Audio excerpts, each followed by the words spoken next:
நீங்கள் பார்த்துக் கொண்டிருப்பது உங்கள் விஜய்.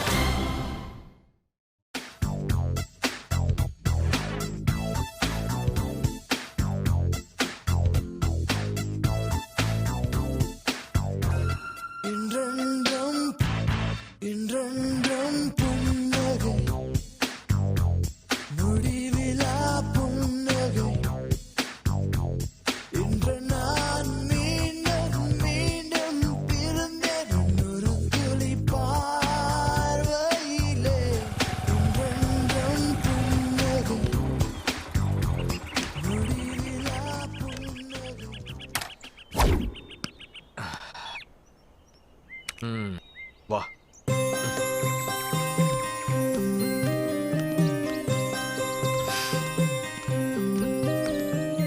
எங்க எங்க போறோம்? சொல்றேன் வா.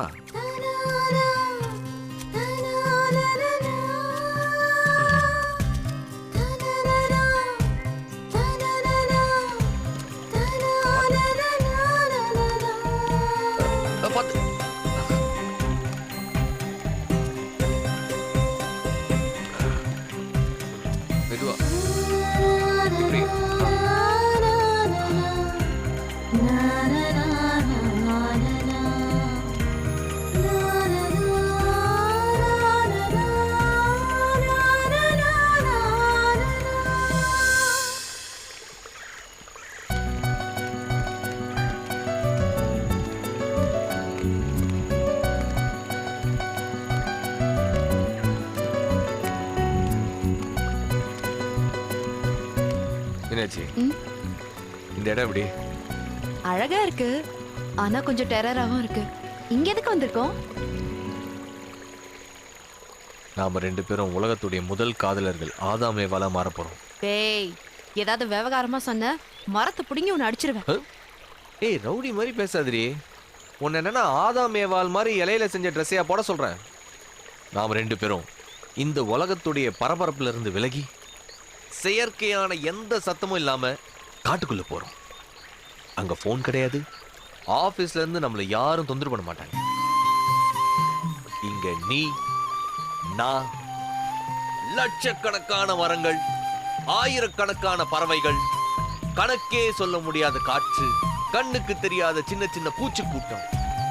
இதுதான் நம்மளுடைய புது உலகம். இங்க நான் ராஜா, நீ என் ராணி.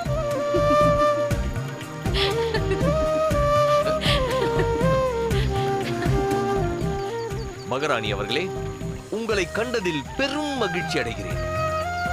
வாருங்கள், வனத்திற்குள் காலடி எடுத்து வைப்போம். புதியதோர் உலகம் உலகம் செய்வோம். மகாராணி, ஏன் இந்த சிரிப்பு? என்னடா ஆச்சு உனக்கு? மீனாட்சி, கல்யாணம் பண்ண புருஷன் முன்னாடி லைஃப்ல ஒரு பாயிண்ட்டுக்கு மேல கல்யாண வாழ்க்கையில ஒரு சலிப்பு வரும்.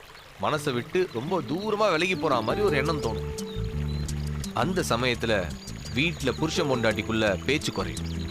சின்ன சின்ன விஷயத்துக்கு பெரிய சண்டைலாம் வரும். கல்யாணத்துக்கு முன்னாடி நம்ம ரசித்த பல விஷயங்கள் இந்த சமயத்துல ரொம்ப இரிட்டேட்டிங்கா தோணும். ஹஸ்பண்ட் ஒய்ஃபுக்குள்ள இருக்கிற ரிலேஷன்ஷிப்பை அழிக்கிற மாதிரி கண்ணுக்கு தெரியாத ஒரு வைரஸ் ஃபார்ம் ஆகும். அப்ப என்ன செய்யணும் தெரியுமா? என்ன செய்யணும்? என்ன மாதிரி பொண்டாட்டியை கடத்திட்டு வந்து இந்த மாதிரி காட்டுக்குள்ள பூந்துடணும். மனசு விட்டு பேசவும், இழந்து போன எல்லா விஷயங்களையும் மீட்கவும் இந்த மாதிரியான ஒரு தனிமை தான் சரியான மருந்து. டேய் டேய், நிறுத்து. உனக்கும் எனக்குமான கல்யாண வாழ்க்கை போர் அடிச்சிருச்சான்னு? ஐயா, அப்படிலாம் சொல்ல.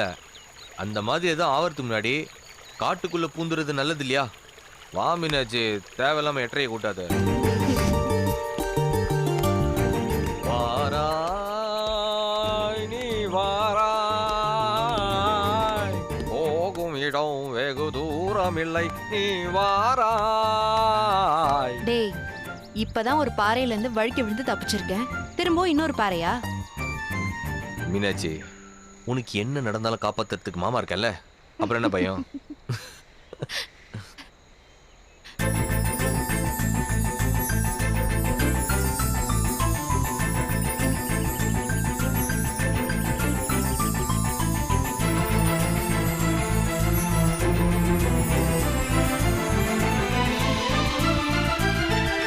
மீனாட்சி, இப்போ உன்னை எதுக்கு இந்த பாறையில ஏத்திருக்கேன்னு தெரியுதா? டைட்டானிக் படம் பார்த்திருக்க? என்னடா இன்னும் எதுவும் படத்தை பத்தி பேசலையேன்னு நினைச்சேன். சொல்லடி, பார்த்திருக்கியா? பாத்திருக்கேன். அதுல ஜாக்கும் ரோஸும் கப்பலோட எட்ஜில் அப்படி ரொமான்ஸா. அந்த மாதிரி நம்ம இப்ப நிக்கணுமா? என்னால முடியாது. ப்ளீஸ் டி, ஒரே வாட்டி ப்ளீஸ். மீனாட்சி,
இவ்ளோ லவ் இருக்குல்ல, அப்புறம் ஏன் தேவையில்லாம ஏதாவது பண்ணி கடுப்பேத்துற?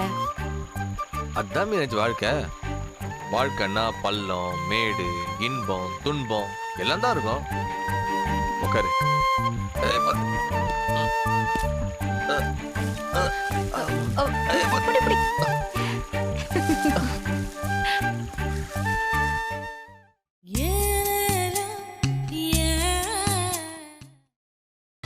நீங்கள் பார்த்துக் கொண்டிருப்பது உங்கள் விஜய். டேய், நீயே சொல்லு, கல்யாணத்துக்கு முன்னாடி இருந்த சரவண மீனாட்சி இப்ப இல்ல. அதுக்கு வேற யாரும் காரணம் இல்ல, நம்ம 2 பேரும் மட்டும்தான் காரணம். என்ன? நமக்கு ஒருத்தர் மேல ஒருத்தருக்கு அவ்வளவு லவ்டி. நல்லா யோசிப்பாரு, நமக்குள்ள வந்த சண்டைக்கு எல்லாத்துக்கும் காரணம் லவ் மட்டும்தான். இனிமே எதுவா இருந்தாலும் நமக்குள்ள சண்டையே வரக்கூடாது, சரியா?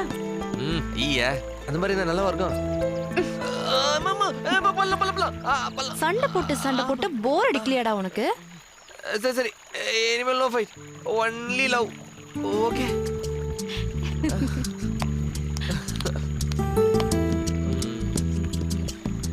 சரி, இப்ப நான் உன்னை சில கேள்வி கேட்பேன், நீ உண்மையை சொல்லணும்.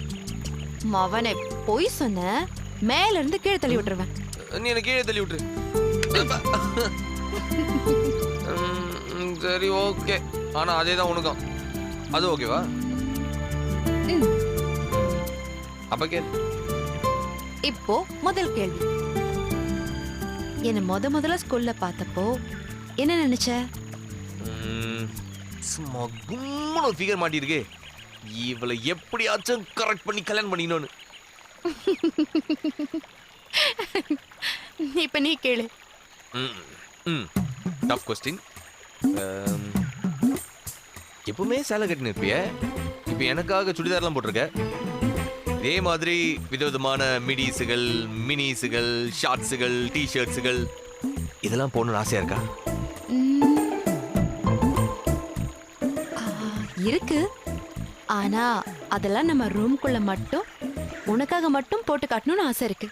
ஆஹா, சரணா, நோட் பண்றா. அடுத்த கேள்வி, முன்னாள் காதலி யாமினிய எனக்கு தெரியாம சமீபத்துல எங்கேயாவது பாத்திருக்கியா, பேசியிருக்கியா?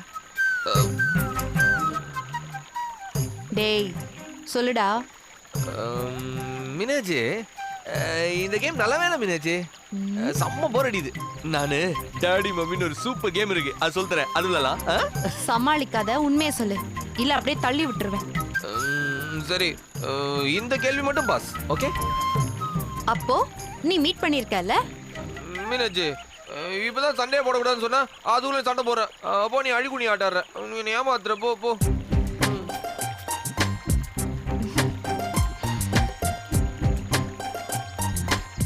சரி சரி போ, பொழைச்சு போ. தேங்க்ஸ். இனிமேல் நமக்குள்ள சண்டையே கிடையாது. டீல். டீல்.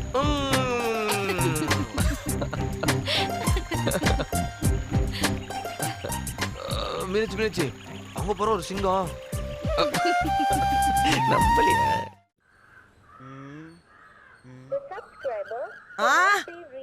எவடி அவ ஒழுங்கா தமிழ்ல பேசுடி.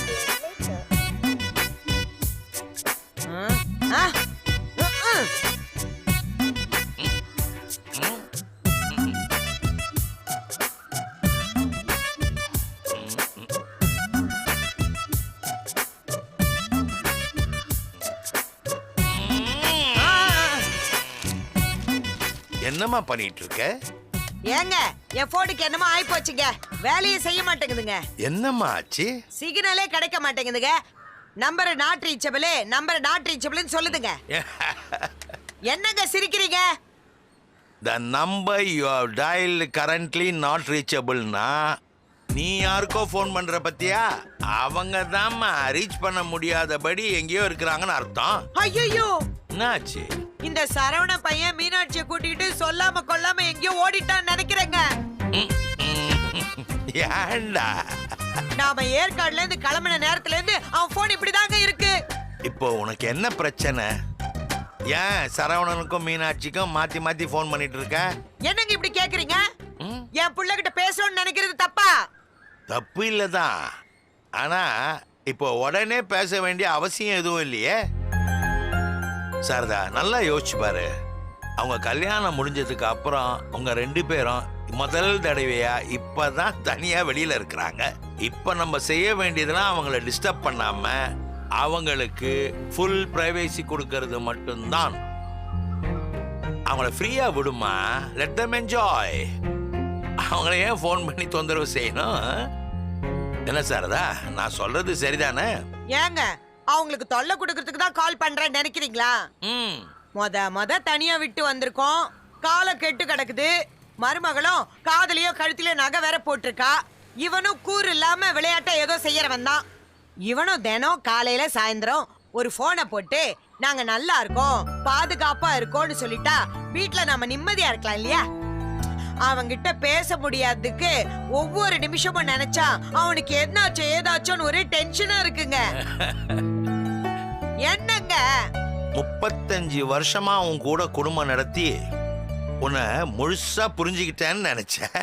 ஆனா நான் புரிஞ்சிக்காதது இன்னும் இருக்கு. சாரதாவை பத்தி நான் கற்றது கைமண் அளவுதான் போல இருக்கு. யூ டோன்ட் வரி, நம்ம பசங்க சேஃபா தான் இருப்பாங்க. நிஜமா வாங்க. உன் புள்ள ஹீரோடி. மீனாட்சி மலையில இருந்து தவறி விழுந்ததும் எப்படி பஞ்சாப் சிங்கம் பாஞ்சு வந்து பிடிச்சு காப்பாத்தினான் பத்தியா? He will take care of her. இருந்தாலும் மனசு கடந்து பயப்படுதுங்க. ஒரு நிமிஷம்.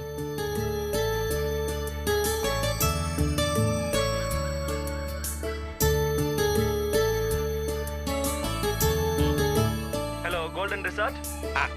Hello golden nest resort. ஆமா சார், நீங்க யார் பேசுறீங்க? வணக்கம் சார், நான் ராஜசேகர்.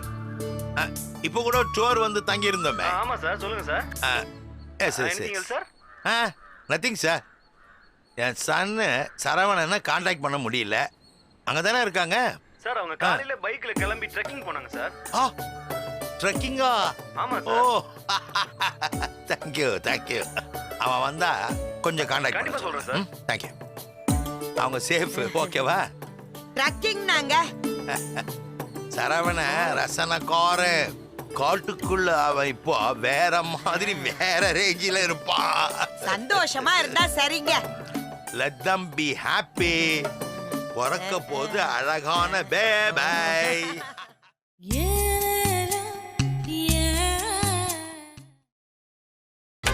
நீங்கள் பார்த்துக் கொண்டிருப்பது உங்கள் விஜய்.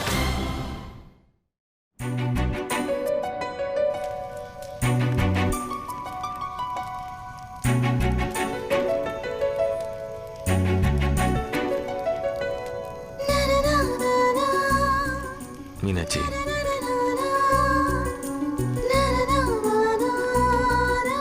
மீனாட்சி, கேக்குது. நான் கிட்ட ஒரு முக்கியமான விஷயம் பேசணும். சும்மா இருடா. நிலா எவ்வளவு அழகா இருக்கு பாரு. இந்த காட்டுக்குள்ள கும் இருட்டுல கருத்த பொண்ணுக்கு நெத்தியில பொட்டு வச்ச மாதிரி எவ்வளவு அழகா இருக்கு பாரு. நான் நிலவெல்லாம் பார்க்கல, அதை விட அழகான ஒரு நிலவை பார்த்துட்டு இருக்கேன். எனக்கு தெரியும் நீ என்னதான் பார்த்துட்டு இருக்கேன்னு. சரவணா, நான் உன்கிட்ட ஒரு கேள்வி கேட்கிறேன், உண்மையை சொல்லணும். ம். எப்பவும் எந்த கூட்டத்திலையும் எந்த சூழ்நிலையிலையும் என்னையே பார்த்துட்டு இருக்கியே, உனக்கு போர் அடிக்கல? இல்ல, அந்த நிலாவை பாரு, அதே மாதிரி இன்னொன்று இருக்கா? இல்ல, அதே மாதிரி தான். இந்த முகம் மாதிரி இன்னொரு முகம் இல்லை. அதனால தான் நீ நிலாவை பார்த்துட்டு இருக்க, நான் உன்னை பார்த்துட்டு இருக்கேன். எதையாவது பேசி என்ன கவுத்துரு. சரி, ஏதோ ஒரு முக்கியமான விஷயம் பேசணும்னு சொன்னியே, என்னது? நான் இன்னொரு கல்யாணம் பண்ணிக்கலான் இருக்கேன். என்னடா வளர்ற? உலர்ல, நிஜமா தான் சொல்றேன். நான் இன்னொரு கல்யாணம் பண்ணிக்கலான் இருக்கேன். பொண்ணு யாரு?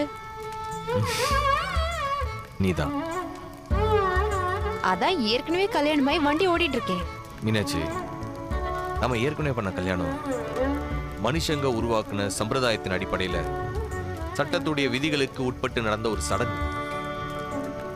அப்படியே கண்ணை கொஞ்சம் மூடி ஒரு 200 வருஷத்துக்கு முன்னாடி யோசிச்சு பாரு. அந்த காலத்துல நடந்த கல்யாணம்லாம் இயற்கையை சாட்சியா வச்சுதான் நடந்துச்சு. உதாரணத்துக்கு, இளவரசன் ஒருத்தன் வேட்டையாட காட்டுக்குள்ள போனானா. அப்ப அவன் எதிர்க்க ஒரு அழகான பொண்ணு ஒண்ணு வந்து நிக்கிறான். கண்ணும் கண்ணும் காதுல பரிமாறிக்குது. மனசும் ஒண்ணுக்கு ஒண்ணு பிரியாம ஒட்டிக்குது. அப்படியே அவங்க காதலும் வளர்ந்துச்சு. அந்த இளவரசன் நாடு திரும்பின நாளும் வந்துச்சு. தன்னுடைய காதலி கிட்ட நான் சீக்கிரமா போயிட்டு திரும்பி வரேன் அப்படின்னு ஒரு வாக்கு கொடுக்குறான். உடனே அந்த பொண்ணு, இளவரசே, நீங்க போயிட்டு எப்ப வேணா வாங்க, உங்களுக்காக நான் எவ்வளவு நாள் வேணா காத்திருக்கேன், ஆனா உங்க காதலியா இல்ல, உங்க மனைவியான்னு சொன்னா. உடனே இளவரசன் சட்டுன்னு அங்க இருக்கிற காட்டுப்பூக்கள் எல்லாம் பறிச்சு ஒண்ணாக்கி 2 மாலைகளை கொண்டு வந்து ஒரு மாலை அவ கையில கொடுத்துட்டு, வானம், சூரியன், நிலவு சாட்சியா உன்னை நான் மனைவியா ஏத்துக்கிறேன்னு அவ கழுத்துல மாலையை போட, அந்த பொண்ணு கண்ணு கலங்கி, இந்த பூமி, வானம், நிலவு, சூரியன் சாட்சியா உங்களை நான் கணவனா ஏத்துக்கிறேன்னு அந்த இளவரசன் கழுத்துல மாலையை போட, உடனே இளவரசன் தான் விரல்ல இருந்த ராஜ மோதிரத்தை கைட்டி அந்த பொண்ணோட விரல்ல போட, சுத்தி இருந்த படை வீரர்கள் எல்லாம் உடனே அவளுக்கு மரியாதை செலுத்தினாங்க. ஏன் தெரியுமா? அங்க அந்த பொண்ணு அவளுக்கு மனைவியான இளவரசி. இந்த கதையை நான் எங்கேயோ கேட்டிருக்கேனே. துஷ்யந்த் சகுந்தலையுடைய கதை தான் மீனாட்சி. இப்ப எதுக்கு இந்த கதையை என்கிட்ட சொல்ற?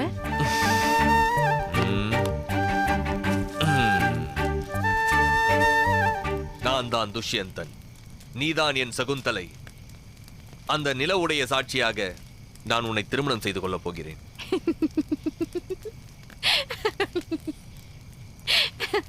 என்னடா ஆச்சு உனக்கு? அந்த இயற்கை சாட்சியா நான் உன்னை மறுபடியும் கல்யாணம் பண்ணிக்க போறேன். போடா, நீ பேச பேச எனக்கு வெக்கமா இருக்கு. குட். ஒரு பெண்ணுக்கு வெட்கம்தான் மிக சிறந்த நகை. வா மீனாட்சி, திருமணம் செய்து கொள்வோம். டேய், என்னடா ஆச்சு உனக்கு? வா இளவரசி. நீ கேட்க மாட்ட. இளவரசி, நாம் திருமணம் செய்து கொள்வதற்கு பூமி இருக்கிறது, வானம் இருக்கிறது, நிலவும் இருக்கிறது. மணமாலை இருக்கிறதா? இருக்கிறது இளவரசி, இதோ வருகிறேன்.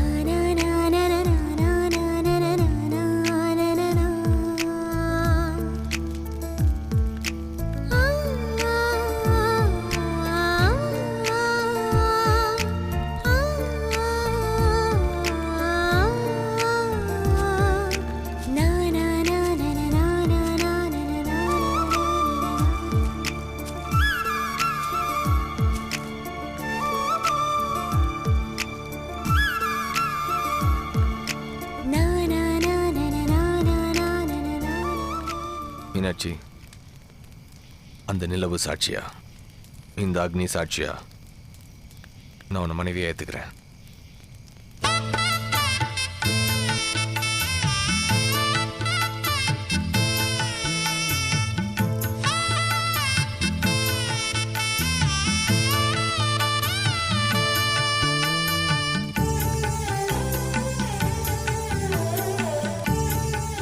நானும் அந்த நிலவு சாட்சியா இந்த அக்னி சாட்சியா உன்னை கணவனா ஏத்துக்கிறேன்.